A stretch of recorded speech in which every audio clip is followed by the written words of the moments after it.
Каза болгон келиндин апасына жазган акыркы каты. Бир жыл мурун нокаттык жигитке турмушка чыккан 21 жаштагы Айжаңыл Али Караева ушул жылдын 19 февраль күнү каза тапкан. Маркум келин асынып алганы айтылууда. Бирок кыздын бир тууган эжеси Айназик Жылдызбек кызы күйөө баласы буга чейин сиңдисин уруп жүргөнүн айтты. Сиңдим былтыркы жылы турмушка чыккан. 15 күн мурун үйгө келгенде экөөбүз сүйлөшкөнбүз. Күйөө бала буга чейин да уруп келген. Экөө Москвада жүргөндө да урганын айткан эди. Биринчи кош бойлуулугунда да баласынын жүрөгү токтоп калган. Каза болоордон бир күн мурун мага боюмда бар экен деп сүйүнчүлөгөн болчу. Экөөбүз жакшына эле сүйлөшкөнбүз. Булар кайын журту менен Ноокатта жашап жатышкан. Ошол күнү үйүндө кайыненеси, күйөө бала, эки кайынсиңдиси болгон. Алар жашырып жатышат. Каза болоордон 2-3 саат мурун апама мени алып кеткилечи, күйөө балаңар уруп жатат деп СМС жазган.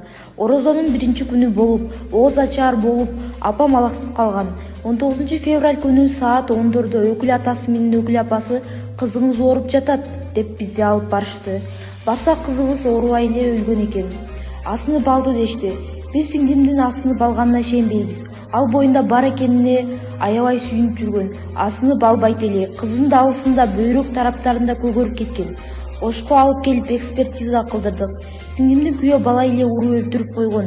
Кайын журту дагы ар кандай аксакалдарды чакырып сүйлөшүүгө чакырып жатышат. Биз кызыбыздын киши колду болуп өлгөнүнүн адилеттигине жеткибиз келет. Бул иште акыйкат тергеп берүүсүн укук коргоо органдарынан суранабыз. Эч качан сиңдим асынып өлбөйт эле. Буга чейин да уруп келген. Экспертизасы дайындалды. Ал дагы 1 айда чыгат экен. Ага чейин күйөө баланы камай алышпайт экен. Маркум келин акыркы жолу апасына WhatsApp'тан кат жазган. Анда ал: Апа, не кылып жатасыз? Мени алып кеткилечи. Күйөө балаңыз дагы урду. Ош облустук ички иштер башкармалыгынын басма сөз кызматы билдиргендей, учурда тергөөгө чейинки текшерүү иштери жүрүп жатат. Нокот райондук ички иштер бөлүмүнө 2026 жылдын 20 февраль күнү 112 кызматына маалымат келип түшкөн. Анда Нокот районунун Көкбел айыл аймагынын 2005-жылы туулган тургуну АА өзүнүн үйүндөгү мал сарайында асынып каза болгону кабарланган. Аталган факт каттоого алынып, тергөөгө чейинки текшерүү иштери башталды. Маркумдун жансыз денесине соттук медициналык экспертиза дайындалды. Учурда тергөөгө чейинки текшерүү иштери улантылууда. Ал эми экинчи тарап менен байланышууга мүмкүн болгон жок.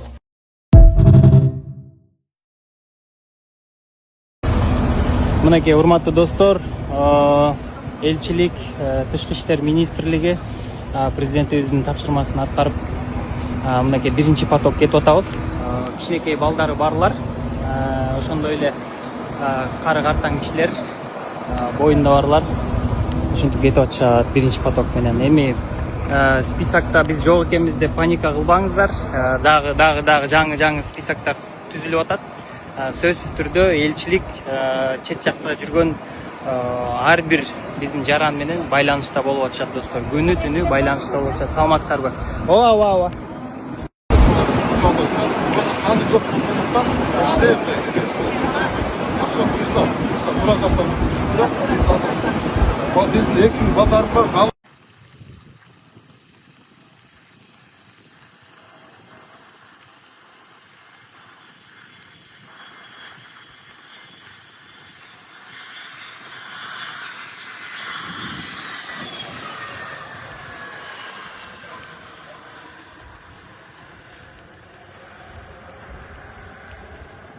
Көптөгөн мекендештер сыяктуу сиздин да көйгөйүңүз кирди чыктыбы? Биз жардам беребиз. Москвадан Казакстанга каттайбыз. Жолго чыгарда чорнойдон текшерип, эч кандай маселе жаралбашына кепилдик беребиз.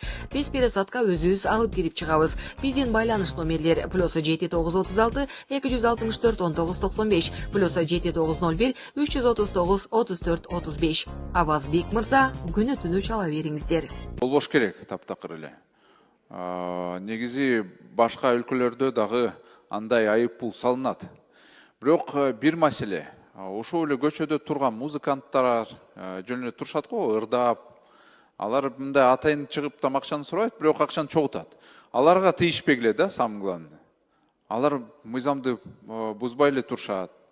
Мындай кайырчылар дагы турушат жөн эле. Бирок ошол эле кезде бир маселе бар, өтө чоң. Кичинекей балдар турганда эмне себеп менен милиция ошол көңүлдү бурбайт? Эмне себеп менен сот служба ошол көңүлдү бурбайт? Мен бир жолу ушундай мечеттин жанында кичинекей балдарды кармап, милицияга чалдым. Да, по делам несовершеннолетних келишти, бирок алар до конца мындай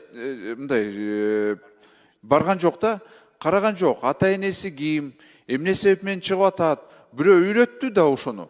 Азыр керек болсо даже алар современный мындай кайрычы болуп калышты да, кичинекей балдар. QR кодду чыгарышып, керек болсо жакшы ыйлап даже керек болсо. Эми бирөө үйрөттү да ошону, туурабы?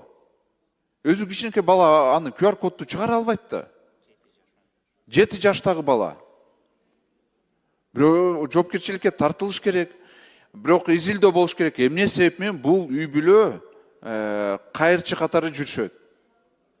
Ошол жактан эмнеге биз изилдебейбиз? Мечет жактан карасаңар мына жумасында кичинекей балдар турушат. Эч ким көңүлдү бурбайт, акчаны таштайт,